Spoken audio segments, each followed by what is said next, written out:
আসসালামু আলাইকুম রহমতুল্লাহি ওবরকাতুহু। সম্মানিত দর্শক, কতগুলো বিষয় নিয়ে বাংলাদেশে খুব আলোচনা হচ্ছে। যেমন সেন্ট মার্টিন নিয়ে আলোচনা হচ্ছে। ডোনাল্ড ট্রাম্পের ক্ষমতা আরোহণ করার পর ইউনূস সরকারের ভাগ্য কী হবে? শেখ হাসিনার দেশে প্রত্যাবর্তন আদৌ সম্ভব হবে কিনা? এগুলো নিয়ে আলোচনা হচ্ছে। এবং এই যে অতি সম্প্রতি একজন ভদ্রমহিলাকে, যিনি কিনা ইসকনের একজন প্রমোটার, ইসকনের একজন যাকে বলা হয় মেন্টর এবং সক্রিয় সদস্য, তাকে মার্কিন যুক্তরাষ্ট্রের গোয়েন্দা সংস্থার প্রধান তৈরি করা হলো। এর ফলে বাংলাদেশে ইসকন নিয়ে দীর্ঘদিন যাবৎ যে বিতর্ক চলছে এবং গত ৩ মাসে তাদের যে কর্মকাণ্ড, সেই কর্মকাণ্ড যেভাবে জনমনে আতঙ্ক ছড়িয়ে পড়েছে, সেই আতঙ্কের সঙ্গে এই ভদ্রমহিলার যে নিয়োগ, এটি কতটা প্রভাব ফেলবে, এই বিষয়গুলো নিয়ে আজকে আলোচনা করব। প্রথমে সেন্ট মার্টিন নিয়ে আলোচনা করে নিই। সেন্ট মার্টিনে যাওয়া যাচ্ছে না এবং সরকারের পক্ষ থেকে যে কথাগুলো বলা হচ্ছে এ খুবই আপত্তিকর। এবং অবাক করার ব্যাপার হলো যে রাজা যায়, রাজা আসে, কিন্তু নিয়ম পাল্টায় না। তো সেন্ট মার্টিন নিয়ে শেখ হাসিনার জমানার শেষ কয়েকটি মাসে তখন থেকে কিন্তু তেলেস্মাটি শুরু হয়ে গিয়েছিল। এখন যেভাবে পরিবেশ উপদেষ্টা সৈয়দা রেজওয়ানা খুব নরম ভাষায় আকর্ষণীয় শব্দমালা ব্যবহার করে এবং নিজের যাকে বলা হয় লাবণ্যময় অভিব্যক্তি দ্বারা তিনি এমন সব কথা বলার চেষ্টা করছেন যেগুলো শুনতে আপনার কাছে ভালো মনে হবে, কিন্তু প্রকৃতপক্ষে এটার যে যৌক্তিকতা নিয়ে যদি তাকে প্রশ্ন করা হয়, আমার মতো নির্বোধ যদি তাকে প্রশ্ন করে, তিনি উত্তর দিতে পারবেন না। যেমন তিনি বলছেন যে এটা এমন একটা দ্বীপ, যে দ্বীপের অস্তিত্ব যদি এখন এই অবস্থায় চলতে থাকে, এটি 2045 সনে হারিয়ে যাবে, কোরালটা হারিয়ে যাবে। এখন তাকে যদি প্রশ্ন করা হয় যে এ তথ্য আপনি কোথায় পেলেন যে 2045 সনে এই দ্বীপটি হারিয়ে যাবে যদি এখানে পর্যটক যায়? 2 নম্বর হলো যে এই কোরাল দ্বীপ, তিনি যেভাবে বলছেন যে এই কোরাল দ্বীপ যদি না থাকে, অর্থাৎ এই দ্বীপটা অন্য দ্বীপের মতো নয়, এটা বিরল কোরাল দ্বারা তৈরি, তো এই দ্বীপটি যদি না থাকে, বাংলাদেশই থাকবে না। আচ্ছা, আপনি বলেন তো এই দ্বীপ মানে কত বছর আগে তৈরি হয়েছে?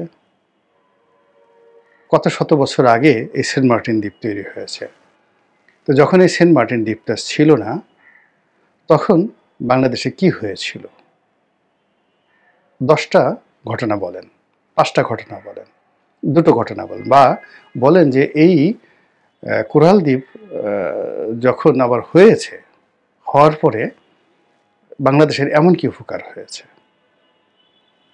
মূল ব্যাপারটা হলো যে প্রকৃতি যে লীলা খেলাগুলো খেলে, তো সেখানে দ্বীপ তৈরি হয়, মরুভূমি তৈরি হয়, বনভূমি তৈরি হয়, এবং এগুলো আবার সময়ের বিবর্তনে হারিয়ে যায়। পৃথিবীর অনেক মরুভূমি একসময় বনাঞ্চল ছিল, অনেক বনাঞ্চল একসময় মরুভূমি ছিল, অনেক নদী বিলীন হয়ে গেছে, অনেক পাহাড় যেটা সমুদ্রে পরিণত হয়েছে, অনেক পাহাড় ভূমিকম্পের ফলে সেটা দেবে গিয়ে, মানে যাকে বলা হয় সেটা, সেখানে একটা বিশাল সমুদ্র তৈরি হয়েছে। পৃথিবীর, আপনি অবাক হয়ে যাবেন, হিমালয়ের চেয়েও বড় যে উচ্চতা সম্পন্ন পর্বত, সেই পর্বতের নাম হলো অলিম্পাস পর্বত। সেই অলিম্পাস পর্বতটা কোথায় ছিল, কোথায় আছে? সেটি আছে প্রশান্ত মহাসাগরের তলদেশে। তাহলে পৃথিবীর গভীরতম যে সমুদ্র, সেই সমুদ্রের নিচে আবার একটা পর্বত আছে, যেটি পর্বতের তলদেশ থেকে সেই উচ্চতা পর্যন্ত, যেটা হিমালয়ের চাইতে অর্থাৎ প্রায় 30,000 বা 32,000 ফিট, তার চেয়েও বেশি, অর্থাৎ অলমোস্ট প্রায় 40,000 ফিট উচ্চতা সম্পন্ন। তো এটা হলো কি করে? কোন আমলে এটা হয়েছিল? টারশিয়ারি আমলে, না 100 বছর আগে, না 1 লক্ষ বছর আগে? রেজওয়ানাকে জিজ্ঞাসা করেন। এই পৃথিবীতে অনেক কিছু ঘটে সময়ের প্রয়োজনে, কিন্তু এগুলো নিয়ে আমরা অনেক সময় বাড়াবাড়ি করি। এই যে আমাদের শরীর নিয়ে, স্বাস্থ্য নিয়ে বিভিন্ন রকম কথাবার্তা বলি, এটা খাওয়া যাবে না, ওটা খেতে হবে, ওটা করতে হবে। এত নিয়ম কানুন যারা পালন করে, আপনি গিয়ে দেখেন তো, চীন দেশে গিয়ে দেখেন, এই চীনের যে অ্যাভারেজ হেলথ আমাদের মতো নয়, আমাদের চেয়ে অনেক নিম্নমানের। এই তাদের চামড়া নষ্ট, গায়ের রং ভালো না, ইত্যাদি ইত্যাদি। আপনি ইউরোপ দেখেন, ইউরোপে আমেরিকা এত সভ্য দেশ, কানাডা এত সভ্য দেশ, তাদের এই খাবার খেতে হবে, এই এভিয়ান পানি খেতে হবে, ওটা করতে হবে, ওটা করতে হবে। আপনি অন অ্যাভারেজে কানাডার বা আমেরিকার ১০০ জন সাধারণ মানুষ আনেন, আর আমাদের গ্রাম বাংলার কিছু খায় না, সারাদিন পচা কাদার মধ্যে থাকে, পান্তা ভাত খায়, কাঁচামরিচ খায়, তার পাশে দাঁড়া করান। দেখেন কাদেরকে দেখতে ভালো লাগে। তো এই কথাগুলো আসলে যাকে বলা হয় মানুষের মনে সন্দেহ সৃষ্টি করার। এখন সেন্ট মার্টিন দ্বীপে যেতে দেওয়া হচ্ছে না, পর্যটক নিষিদ্ধ, স্থানীয়বাসীদের আনাগোনা কম। তো এগুলোর পক্ষে বিপক্ষে অবশ্যই যুক্তি আছে।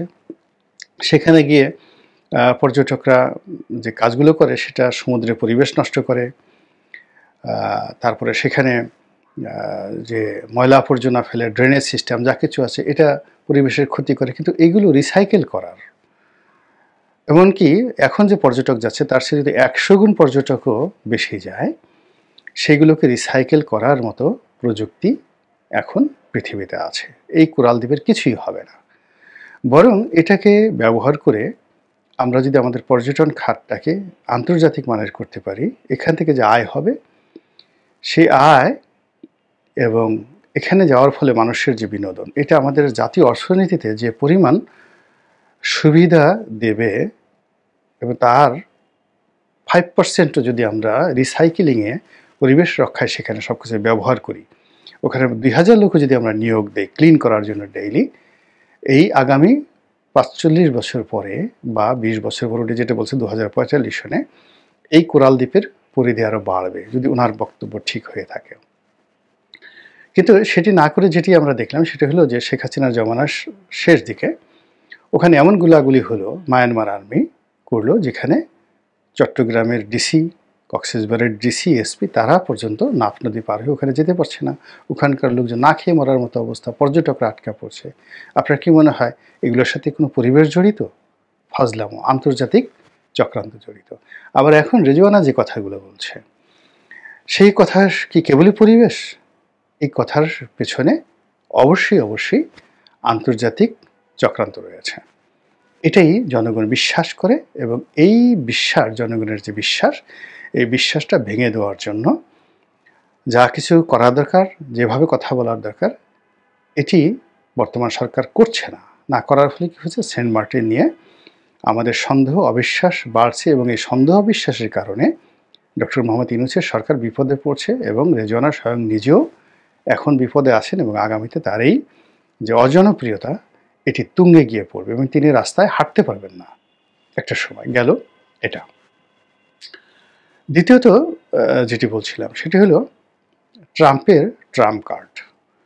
অর্থাৎ ডোনাল্ড ট্রাম্প ক্ষমতায় এসেছেন, ডক্টর মোহাম্মদ ইউনূসের সঙ্গে তার সম্পর্ক ভালো নয়, তার সাথে শত্রুতামূলক সম্পর্ক রয়েছে, এবং তিনি ক্ষমতায় আসলে ডক্টর মোহাম্মদ ইউনূসের সরকারকে, যাকে বলা হয় অপদস্থ করার জন্য, বেইজ্জতি করার জন্য তিনি সর্বোচ্চ চেষ্টা করবেন। এই ধরনের কথাবার্তা কিন্তু আলোচনা হচ্ছে। তো এই কাজগুলো করার জন্য তিনি যে কৌশল অবলম্বন করবেন, এটাই এখন অনেকে ট্রাম্প কার্ড বলার চেষ্টা করছেন। এখন সেই আগামীতে ডোনাল্ড ট্রাম্পের কী কী ট্রাম্প কার্ড বাংলাদেশে আসতে পারে, এটা নিয়ে খুব আলোচনা হচ্ছে। এবং এই আলোচনা যে কেবল বাংলাদেশে হচ্ছে তা নয়, এটা ভারতে হচ্ছে, এটি চীনে হচ্ছে, চীনের নামকরা পত্রপত্রিকা বলছে, এমনকি সারা পৃথিবীর যে অর্থনীতি এবং রাজনীতি নিয়ন্ত্রণ করে যে পত্রিকাটি দ্য ইকোনমিস্ট, সেখানেও ডক্টর মোহাম্মদ ইউনূসের সঙ্গে ডোনাল্ড ট্রাম্পের যে রসায়ন এবং ডোনাল্ড ট্রাম্পের যে ক্ষমতা আরোহণ, এটি নিয়ে আগামীতে কী ধরনের বিপত্তি হতে পারে, বাংলাদেশে বিপদ বাড়তে পারে, ডোনাল্ড ট্রাম্পের কারণে ডক্টর ইউনূস কী ধরনের প্রবলেমে পড়তে পারে, এটা ইকোনমিস্টের যে একেবারে লেটেস্ট যে সংখ্যা 17 তারিখে বের হয়েছে, মানে এই মাসের নভেম্বর মাসের 17 তারিখে যেটা বের হয়েছে, সেখানে গিয়ে দেখেন বিশাল এক নিবন্ধ। এবং ইকোনমিস্ট যে যাকে বলা হয় অনুমান ভিত্তিক নয়, গবেষণা ভিত্তিক যে সকল নিবন্ধ প্রকাশ করে কোনো দেশ সম্পর্কে, ওই গবেষণার ভিত্তিতে কিন্তু পরবর্তীতে রাজনীতি নির্ধারিত হয়। ফলে ইকোনমিস্ট যেটা বলেছে তার সঙ্গে ইহুদিজমের মতাদর্শ রয়েছে, বিশ্ব ব্যাংকিং ব্যবস্থার গ্রিন সিগন্যাল রয়েছে, আমেরিকান রাজনীতির গ্রিন সিগন্যাল রয়েছে, ব্যাড সিগন্যাল রয়েছে, এবং এখানকার যে আঞ্চলিক জিওপলিটিক্স সেটা রয়েছে। তো কাজেই ডোনাল্ড ট্রাম্পের যে ট্রাম্প কার্ড, সেই ট্রাম্প কার্ড এখন পর্যন্ত উনি প্রয়োগ করেনি। উনি কেবলমাত্র কয়েকটা টুইট দিয়েছেন। তো সেই টুইট নিয়েই কিন্তু বাংলাদেশে, ভারতে, পাকিস্তানে এবং সারা দুনিয়াতে রীতিমতো বাঙালিদের মধ্যে হইচই শুরু হয়ে গিয়েছে। ভারতের উত্তরপাড়া, দক্ষিণ পাড়া, বাংলাদেশের রাজনৈতিক অঙ্গন যেখানে আছেন, কারো মুখে কিন্তু হাসি নেই। Nobody is happy. যেভাবে শেখ হাসিনার মানে উড্ডয়নের পর, ভারতে পলায়নের পর, চলে যাওয়ার পর বিএনপির মধ্যে, জামাতের মধ্যে এক ধরনের মানে ভাবসাব চলে এসেছিল। সবাই মন্ত্রী হয়ে গেছেন, সবাই প্রধানমন্ত্রী হয়ে গেছেন, সবাই ক্ষমতায় বসে গেছেন, এইরকম ইলেকশন কাজ হচ্ছে, পরশু হচ্ছে, এরকম একটা ভাবসাব ছিল। গিয়ে দেখেন সবগুলোর মুখ কিন্তু এখন শুকিয়ে গেছে, কারো মনে শান্তি নেই। আবার যারা উপদেষ্টা হয়েছেন, প্রধান উপদেষ্টা হয়েছেন, তাদের সবার মধ্যে একটা টেনশন, ভীষণ রকম টেনশন। এখন ছেড়ে দে মা, কেঁদে বাসি, এরকম একটা অবস্থার মধ্যে পড়ে গেছেন। তো ট্রাম্প সাহেব কেবলমাত্র একটা টুইট দিয়েছেন এবং তিনি বিজয়ী হয়েছেন, এতেই যদি এই অবস্থা হয়। আর তিনি এসে তার যে একগুঁয়েমি স্বভাব, সেইগুলোর দু চারটে সিনড্রোম যদি বাংলাদেশে তিনি প্রয়োগ করেন, তাহলে এই বিষয়গুলো কোন পর্যায়ে যেতে পারে, এগুলো নিয়ে যদি আমরা এখনও পরিকল্পনা না করি, প্ল্যান না করি, এবং ওইগুলো মোকাবেলা করার জন্য, ট্রাম্প কার্ড মোকাবেলা করার জন্য বিকল্প পদ্ধতি আমাদের হাতে না থাকে, তাহলে দুর্ভোগ এবং দুর্দশা পোহানো ছাড়া আর কোনো উপায় থাকবে না। গেল এটা। এরপর হলো আরেকটি ইসকন। এখন বাংলাদেশের রাজনীতিতে বিএনপি, জামাত, হেফাজত থেকে শুরু করে যত কিছুই যে পক্ষ শক্তি রয়েছে, তার সাথে বড় শক্তি এখন যাকে বলা হয় ইসকন। এবং ইসকনের সাথে সাথে হিন্দুদের সাম্প্রদায়িকতা। এই গ্রুপটি, এই দলটি বলতে গেলে এখন পুরো বাংলাদেশে বসবাসরত কয়েক কোটি হিন্দু, কয়েক কোটি হবে কি 1 কোটি হিন্দু বা 2 কোটি হিন্দু, তাদের রিপ্রেজেন্টেশন করছে। এবং এখানে এমন সব ঘটনা ঘটছে যেই ঘটনার ফলাফল ছড়িয়ে পড়ছে আসামে, ত্রিপুরাতে, ছড়িয়ে পড়ছে মেঘালয়, ছড়িয়ে পড়ছে পশ্চিমবঙ্গে। এবং কল্পনা করতে পারেন যে বাংলাদেশে যেটা কোনোদিন হয়নি, এমনকি যখন যাকে বলে মুক্তিযুদ্ধ চলেছে, তখন আমাদের সীমান্ত খোলা ছিল, বর্ডার খোলা ছিল, পরিপূর্ণভাবে বর্ডার খোলা ছিল। আর এখন যেখানে ভারতের সঙ্গে আমাদের বিলিয়ন বিলিয়ন ডলার ব্যবসা হচ্ছে, আমদানি হচ্ছে, রপ্তানি হচ্ছে, বাংলাদেশের সাবেক প্রধানমন্ত্রী যেখানে ভারতের আশ্রয়ে আছেন, প্রায় 1 লাখ আওয়ামী লীগের নেতাকর্মী ইতিমধ্যে ভারতে আশ্রয় নিয়েছেন। তো এই অবস্থাতে ভারত সরকারিভাবে তারা বাংলাদেশিদের জন্য ভিসা প্রদান স্থগিত রেখেছে, বন্ধ রেখেছে। তো এই যে ভিসা প্রদান যে স্থগিত বা বন্ধ রেখেছে, এটি পশ্চিমবঙ্গের যাকে বলা হয় ব্যবসা বাণিজ্য তছনছ করে দিয়েছে। চেন্নাইয়ের চিকিৎসা ব্যবস্থাকে তছনছ করে দিয়েছে। ত্রিপুরা, আগরতলা, মেঘালয়, আসাম, দার্জিলিং, শিলিগুড়ি, পুরো এলাকাতে রীতিমতো অস্থিতিশীলতা দেখা দিয়েছে ইকোনমিক সেক্টরে। কিন্তু তারপরেও মিস্টার নরেন্দ্র মোদী স্ট্রিক্ট। এই যে তিনি যে স্ট্রিক্ট হয়ে আছেন, স্ট্রিক্ট হয়ে তিনি এমন কিছু এখানে ঘটানোর চেষ্টা করছেন যেটা কিনা তার যে উগ্র হিন্দুত্ববাদী মনোভাব এবং উগ্র সাম্রাজ্যবাদী মনোভাব, এই দুটোর যে সম্মিলিত পরাকাষ্ঠা, এটি বাংলাদেশে প্রয়োগ করার জন্য তিনি মোছেতা দিচ্ছেন। তিনি দাড়িতে মাখন লাগাচ্ছেন এবং এই কাজ করার জন্য তার নিজস্ব যে বাহিনী রয়েছে, রাষ্ট্রীয় বাহিনী, এবং তার যে আরএসএসের বাহিনী, তারপরে তার যে গোয়েন্দা সংস্থা, তাদের এজেন্ট, এবং তাদের যারা মিত্র রয়েছে বাংলাদেশে, সেটা যারাই বলেন। এখন তো মানে তারা বলতে গেলে সবার সঙ্গে, জামাতের সঙ্গে, বিএনপির সঙ্গেও আওয়ামী লীগের মতো তারা সম্পর্ক গড়ে তুলে ফেলেছে এবং ভারতকে এখন কেউ খেপাচ্ছে না।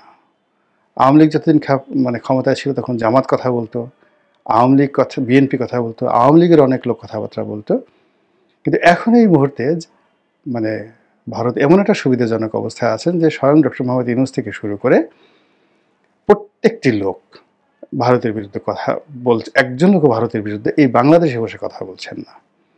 এমনকি ইসলামী দলগুলো যারা ভারতীয় আধিপত্যবাদকে রুখে দেওয়ার জন্য জেহাদ ঘোষণা করেছিল, যারা সুদের বিরুদ্ধে, সুদখোরের বিরুদ্ধে যারা ফতোয়া দিয়ে যাকে বলতে হয় জেলখানাতে যাওয়ার জন্য প্রস্তুত ছিল, সেই সকল মানুষ সুদের পক্ষে কথা বলছে, সুদখোরের পক্ষে কথা বলছে, ভারতের পক্ষে ফতোয়া দিচ্ছে, নরেন্দ্র মোদীর জন্য অন্তঃপ্রাণ হয়ে পড়েছে। এই যে একটা বিবর্তন বাংলাদেশে ঘটছে, এই বিবর্তনের নেতৃত্বে রয়েছে ইসকন।